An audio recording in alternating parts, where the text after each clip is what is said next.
সফর ভাই সফর মাস আমাদের মধ্যে এসেছেন। সফর ভাই বলা হয় এই মাসটাকে তৎকালীন আইয়ামে জাহেলিয়া যুগেও একটু মানুষেরা মানে অন্যরকম মনে করত। কি জন্য?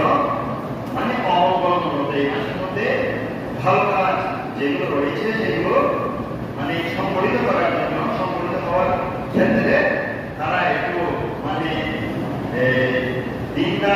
দ্বিধা মধ্যে থাকতেন যে সব মাসের মধ্যে কোনো ভালো করা যায় না। সেই জন্য একটু মানে অন্য চোখে দেখবো অন্য মাসের থেকে এই মাসটাকে। সেই জন্য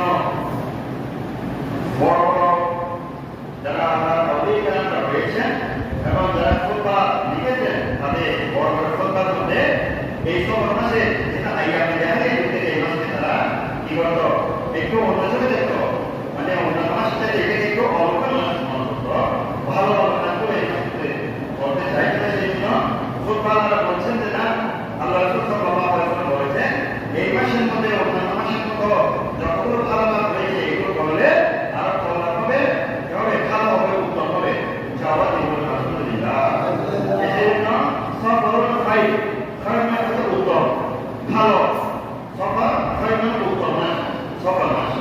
সেজন্য আমাদের এই বাংলাদেশের মধ্যেও আমাদের মুসলমান সমাজের মধ্যেও একটা প্রশংসা রয়েছে যে সফর মাসের মধ্যে নাকি ভালো কথা নেকার মতো বিয়ের মতো একটা আল্লাহ রাসূল সাল্লাল্লাহু আলাইহি ওয়াসাল্লামের অতি উত্তম একটা সুন্নাত এই মাসের মধ্যে করা নাকি উত্তম নয়।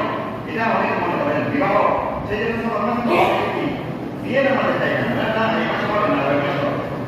এটা হচ্ছে একটা কুসংস্কার।